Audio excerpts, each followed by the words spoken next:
Vamos lá. Essa matéria tá assim.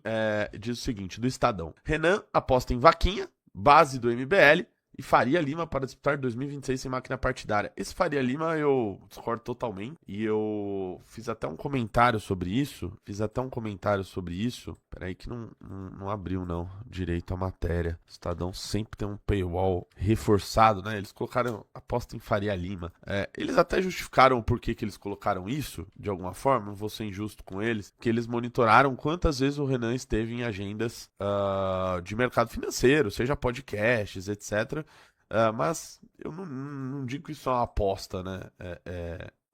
Nisso, e nem acho que isso faça sentido, tá? Pelo seguinte, pô, tá difícil aqui liberar o paywall, tá difícil, não tá liberando, oh meu Deus, ô Estadão, me ajuda aí, meu, vamos ver se agora vai. Sem tempo de TV e com cota mínima do fundo eleitoral, pré-candidato da Missão tenta compensar desvantagem financeira com arrecadação coletiva, mobilização digital e acenos ao empresariado. Ó, Renan Santos Milei aqui. O pré-candidato à presidência, Renan Santos, busca montar, fora dos meios tradicionais, a engrenagem...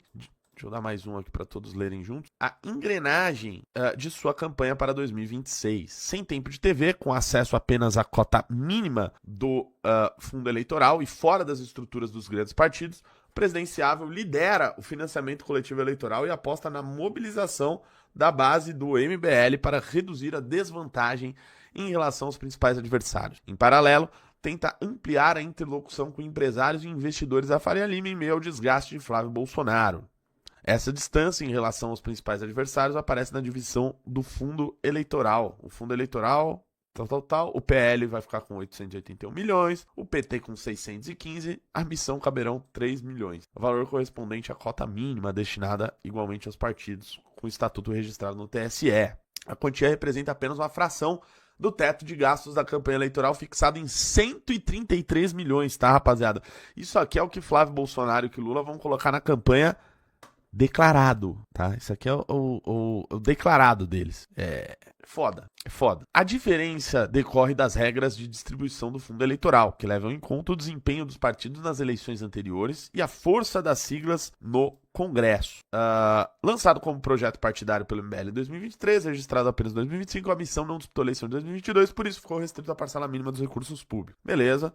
Uma das principais apostas de Renan é o financiamento coletivo, a chamada vaquinha eleitoral. A modalidade, autorizada pela Justiça, permite a participação direta de cidadãos no financiamento de partidos e candidaturas. Desde maio, quando o calendário eleitoral passou a permitir, Renan lidera o ranking, com 1,1 milhão arrecadado. O valor é mais que o dobro obtido pelo segundo colocado, como Nilson, que arrecadou 400 mil. Para o tesoureiro do Missão, olha eu aí, ó nós aí. O desempenho na vaquinha reflete a rede de apoiadores construída ao longo dos anos em torno do MBL e de figuras ligadas a Renan, dos fundadores do movimento. O ecossistema inclui canais no YouTube e perfis nas redes sociais que, somados, reúnem 6,4 milhões de seguidores, além de cursos livres e uma revista de política e cultura cuja assinatura anual custa 1.800. Na avaliação dele, esse conjunto de plataformas ajudou a transformar a audiência digital em engajamento político, capacidade de arrecadação. E aqui está a minha modesta frase, né? A construção que o Renan fez, tanto da revista Valete como do MBL, engajou as pessoas ao longo dos anos nesse universo. Muitas das pessoas apoiam a candidatura dele. A limitação vem acompanhada de outra dificuldade, a ausência de tempo de TV. Como a divisão do horário eleitoral gratuito leva em conta o meio das bancadas, a Missão ficará fora dessa distribuição. Nós não temos tempo de televisão, tá? A resposta da pré-campanha tem sido apostar em mobilização de baixo custo. A vereadora Amanda Vettorazzo diz que o grupo está acostumado a atuar com poucos recursos, mas reconhece que uma disputa presidencial exige uma estrutura robusta. A campanha pretende manter uma operação otimizada com novos pedidos de doação e jantares de arrecadação durante o período eleitoral. Nossa campanha é muito enxuta. Diz que Renan não irá usar os fundos eleitorais e deve repassar a verba aos candidatos a deputado do partido. O próprio Renan tenta transformar a limitação financeira em parte do discurso político. Na avaliação do pré-candidato, a mobilização digital e a rede de apoiadores construída pelo MBL reduzem a necessidade de palanques estaduais. O conceito de palanque é old school. Qualquer cidade que eu viajo, eu tenho militância. A estratégia, porém, tem limites. E olha só que curioso, tá, rapaziada? Eles entrevistaram aqui o Leandro Consentino, que foi meu professor na pós-graduação, que falou ali qualquer coisa, né?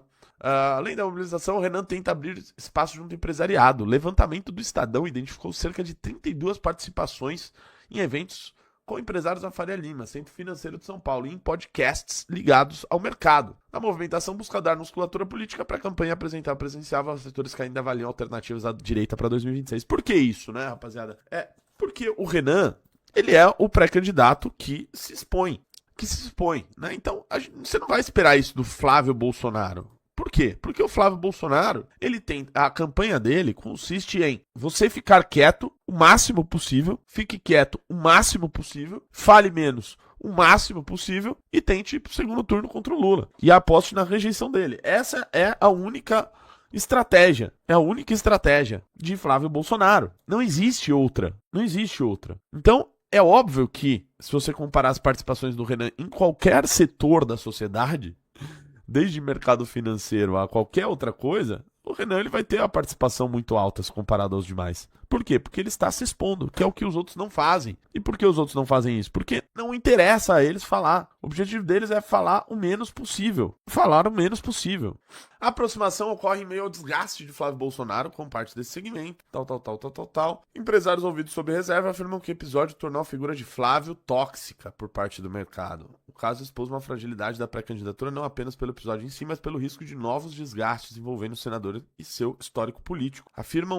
Os mesmos interlocutores afirmam verem Renan sinais de maior musculatura e amadurecimento. Aliados de Renan, eu sou um aliado do Renan, tá? Sou um aliado de Renan Santos. Aliado de primeira hora. Eu gostaria de ser tratado assim, tá? Aliado de primeira hora. Aliado de primeira hora, Renato Batista. Dizem que a maior exposição eleitoral ajudou o pré-candidato a vencer uma barreira inicial de desconhecimento do empresariado. A leitura é que parte do mercado passou a observá-lo não apenas por uma mudança de discurso, mas pela necessidade de mapear alternativas à direita com a aproximação da eleição. Renan, por sua vez, afirma que os setores da Faria Lima erraram ao apoiar o bolsonarismo no passado, que em sua avaliação contribui para a volta de Lula. O pré-candidato também diz ter conseguido nos últimos meses reduzir o que se chama de resistência ao seu nome. Tem que saber que o bolsonarismo é uma farsa para ser derrubada. E aqui na Faria Lima endossou-se muito o erro do bolsonarismo. Tem que parar de endossar. Essa provocação está ressoando. Está havendo uma retomada de consciência na Faria Lima de que não vai dar para fugir da seguinte questão. Para superar o petismo, não será pelo bolsonarismo. E aí eu estou estabelecendo esse tipo de diálogo que é fundamental. Matéria do Estadão. Vamos dizer, tentando mostrar, né, em partes, como a gente lida com a falta daquilo que a imprensa, né, e os analistas consideram as dificuldades de uma campanha eleitoral. Nossa, mas ele não tem a tal da estrutura, mas ele não tem o tal do palanque. Eu gosto muito dessa do palanque, né? Que é um negócio, sei lá, pressupõe que tem um palco no estado e você só obtém o acesso àquele palco se você tem um governador do seu partido. E o curioso disso é porque eles veem, por exemplo, uma candidatura como a do Ronaldo Caiado, eles veem a candidatura do Ronaldo Caiado como uma candidatura que tem palanque. Que palanque tem Ronaldo Caiado? Se o Ronaldo Caiado for ao Rio de Janeiro, o Eduardo Paes vai falar: porra, qual é, meu irmão? Porra, vaza daqui, meu irmão, tu vai me prejudicar, porra. Vai lá na Bahia, vai falar: oxente, sai, Caiado, sai daqui, Caiado, sai daqui. Vamos mandar ele embora. Então, assim, até nessa concepção, nessa nomenclatura, não faz nenhum sentido. Nós temos hoje, pela missão, 9 pré-candidatos ao governo do estado, tá? Que são Espírito Santo, Breno Barcelos; Maranhão, André Luiz; Mato Grosso, Rafael Milas; Minas Gerais, Ben Mendes; Rio de Janeiro, Bombeiro Rafa; Paraná, Luiz França; Ceará, Delegado Hugo; Pernambuco, Renan Ralais. É isso? E Marcelo Brigadeiro, o monstro, casca grossa, em Santa Catarina. São 9 pré-candidatos ao governo do estado pela missão. E ainda avaliamos lançar outros. Estamos avaliando em Alagoas, estamos avaliando no Rio Grande do Sul, Renan tá por lá, estamos avaliando em São Paulo, estamos avaliando no Distrito Federal. Pô, esse número ainda pode aumentar. E temos 3 pré-candidaturas ao Senado. Do engenheiro Túlio em Rondônia, do Haroldo Medina no Rio Grande do Sul e do Hélio Seco no Rio de Janeiro, tá? Esses são os palanques da missão.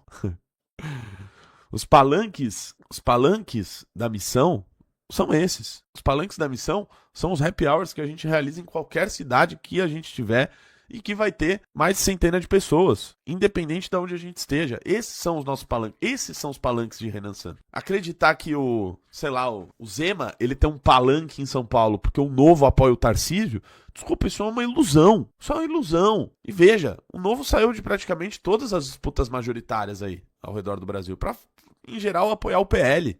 Em geral, apoiar o PL.